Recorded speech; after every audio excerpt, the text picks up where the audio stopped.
Hey everybody, it's Bart Vickery here with a quick overview of Money University, one of the core elements of Skinny Happy Money. When you join the company, when you subscribe to the membership, you're going to receive 3 main video training sessions. Each will be made up of a certain amount of modules. These training modules will be based on the core principles, the elements that are involved for the success of the core elements of Skinny Happy Money. In the Money University training module, there'll be 10 different modules that we will go through in detail to help you have a complete understanding, A to Z, step-by-step process of how do I go from dead broke to retired rich. Those are the things that we want to accomplish. And you may not be starting at dead broke, but wherever it is you're starting, we'll take you from there to retiring with plenty of money to support the lifestyle that you deserve. So let's get right into it. As I mentioned, for each of the core elements, Skinny Happy Money, there'll be a training program for each of those, and that'll just be the start. Those will be the first things that you receive, but they're going to be very important, and then we're going to break each one of them down. So let's get into what are we going to cover in the 10 training modules involved in Money University. First is going to be, where am I? We have to obviously know where we are starting in order to make a plan of where we want to go. So we're going to go through steps on how we're going to break down and get a grasp of where are we now? Do we have money in the bank? Do we have cash? How much credit card debt do we have? Are there student loans involved? What's the balance on my mortgage? How much am I spending on a monthly basis? All of the things that we should all know, but so few people do. That'll be Module 1. Module 2, goals and changes. We have to set goals. We have to write these goals down, okay?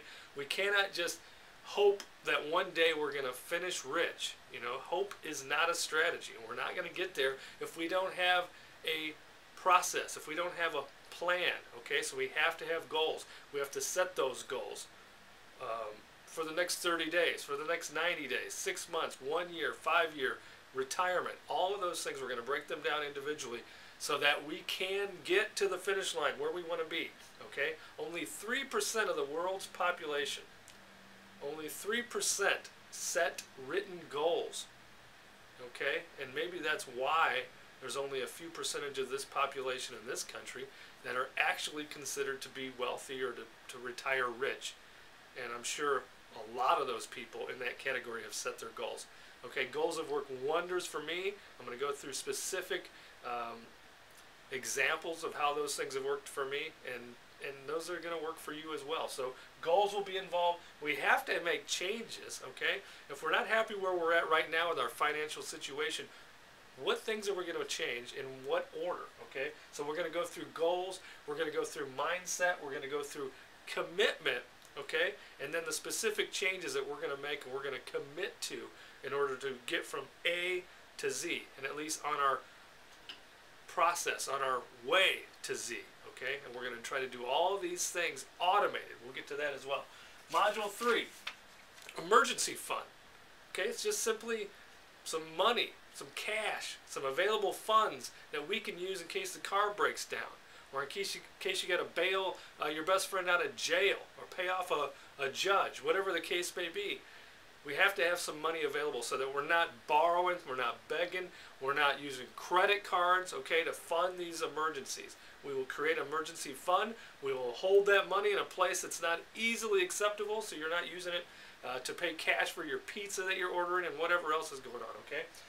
Module 3 will be all about the emergency fund. Module 4, credit cards. The average American has $7,800 in credit card debt. You may have much more than that. Okay, whatever it is, we're going to figure it out. You may have several credit cards. If you do, we're going to have a process for how we're going to pay those off, okay? So step 4, or module 4, will be about credit cards. We're going to optimize them, okay? We're going to pay them off, and we're going to be automated. You may not be able to handle credit cards. I love credit cards because I have one main credit card that I use, and when I use it, I get points at Southwest Airlines. Okay, points so I can have free flights around the country or wherever I want to go. All right, But I have it set up so automatically at the end of each month, when that billing cycle is, my checking account is debited the full amount. So my credit card is paid in full automatically every month, okay? I want to get you to that point. It's a great feeling, okay? We got to be very, very specific in how we use our credit card so that we are acknowledging that we are spending money. Because, okay, one of the things that happens psychologically is when we use credit cards, we have a tendency to spend more money than if we're using cash. So you're going to have to work on yourself and become disciplined. So we'll go through all of those steps. We'll talk about optimizing the credit card. Before you pay it off, we'll talk about how to get a reduced rate from your current credit card provider. All of the things that go into it until we get those things paid off, okay? Because you don't get rich. You cannot get rich and financially secure with credit card debt hanging over your head. Number 5, build reserves, okay? 8 out of 10 Americans live paycheck to paycheck. What happened if you got hurt? What happened if you were to lose your job? Where would you be? So we need to establish some reserves. We're going to work on 3 months, 3 full months of reserves. If we can get more, that's exactly what we want to do. But our goal from day one is going to be to build those 3 months of reserves after we've paid off our credit card, after we've built our emergency fund, after we've set our goals, after we've set our budget, okay? And the word budget I know is a 4-letter word in this country, but we're not going to get overly critical with regard to budgets, but we need to know where we're spending our money on. We need to go where it goes, because so many people do not. So we will build the reserves, and we're going to talk about where we're going to put that money so that it is earning interest while it's there as an emergency fund, okay? A huge emergency fund. We're going to set a small emergency fund for those little emergencies that do happen. We're going to define exactly what an emergency is, and we're going to move into a bigger reserve and a bigger emergency fund that will not be touched at all unless something happens where you lose your job or you're without income and you have to pay your bills, okay? And we're going to make that, the savings of that, automated and as painless as possible as we can, all right? Number 6, we have to pay ourselves, okay? So we're going to learn, you're going to have to pay yourself first, all right? We're going to set up all of these things in line. Step by step, we're going to make progress to your financial future, securing it, going to bed at night knowing that you've made progress. You've set all of this up, and we're going to make it automated, as I said, okay? So paying yourself first is very important. We're going to talk about 401ks. We're going to talk about your employer contributions. You know, if your employer provides you with 401k contributions, matching contributions, that's free money. And if you're not taking advantage of it, you are losing time, and you are certainly losing money. We're going to talk about SEPs. We're going to talk about Roth IRAs and why I love them so much. We're going to talk about managing your money and getting away from the big mutual funds that charge you 1.5%, 2% every year on your money, whether they make you money or not. I'm going to show you step by step how to set these things up, how simple they can be, and of course to make them automated. And then there's 2 different types of investment funds that I think are the best by far, and they blow all the others away because we can fund them automatically. We don't have to follow the stock market and try to figure out what the best buys are, because guess what? The best paid money managers in the world rarely, if ever, outperform the stock market on a consistent basis. Okay, so I've got some ways to help you set up your automated retirement process without having to be a stock guru. Number 7, pay off your vehicles. Okay, if you drive a vehicle with a car payment, we are going to fix that. And so many Americans do. And most of you watching this right now, you are used to having a car payment. It's just, it's a given now in this country, right? What if we drove around in our vehicles and instead of our license plate number, we had on there our car payment? Wouldn't that that would possibly change some things, right? And I tell people this all the time. You know, right now I drive a 2008 Jeep Cherokee that I bought, paid for it with cash. It had 26,000 miles on it, and I plan on driving it until, you know, maybe the wheels fall off. But I'll pull up at a stoplight, you know, and if a fancy car, a sports car, a BMW 7 Series pulls up next to me, I always get kind of a thrill in that, knowing I have a paid off, nice vehicle next to somebody that probably can't afford the car they're in. Yet somehow, some way, they think they're cool. But when they go to bed at night, they have to worry about paying that car.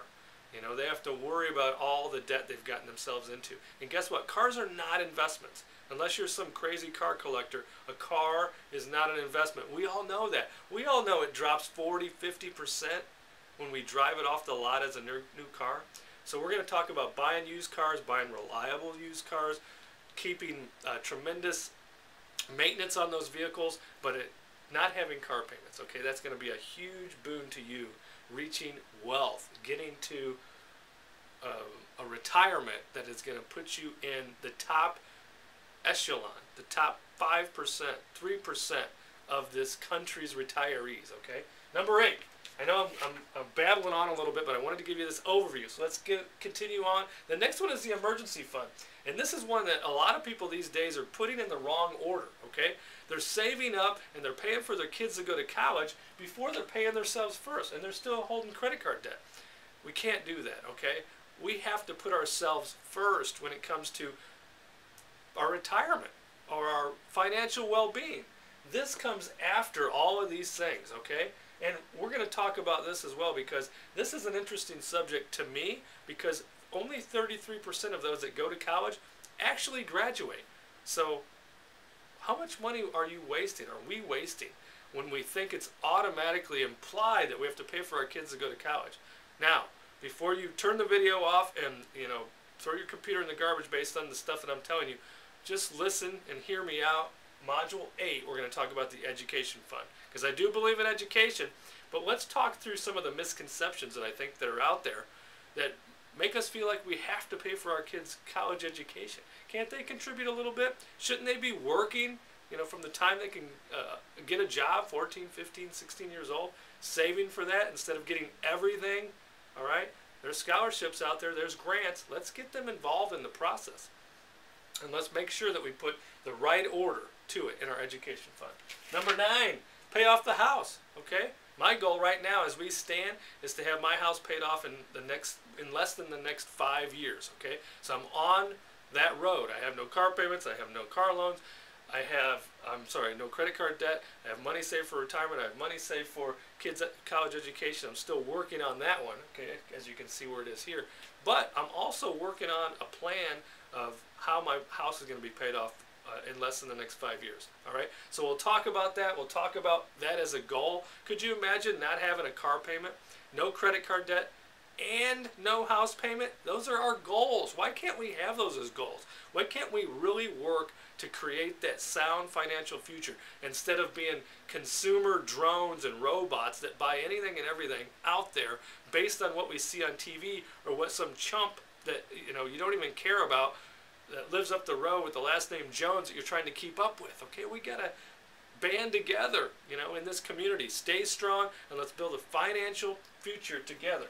In Module 10, we are going to give back. And a lot of you, probably most of you, already do donate to charities, give to the needy. Those are the things that we want to make sure is part of our plan, okay? Because what comes around goes around, right? When you reap what you sow, when you are giving, you will always get. We're going to focus on what the key elements of those things are, what we need to be thinking of, because as we build our financial future, we want to make sure we help others do the same. So thanks a lot for tuning in. This is an overview, okay, of Money University. This will be the 10-module video training program that you're going to get when you sign up for Skinny Happy Money. Thanks a lot for viewing. Email me any of your questions, skinnyhappymoney@yahoo.com, and we'll see you in the next video.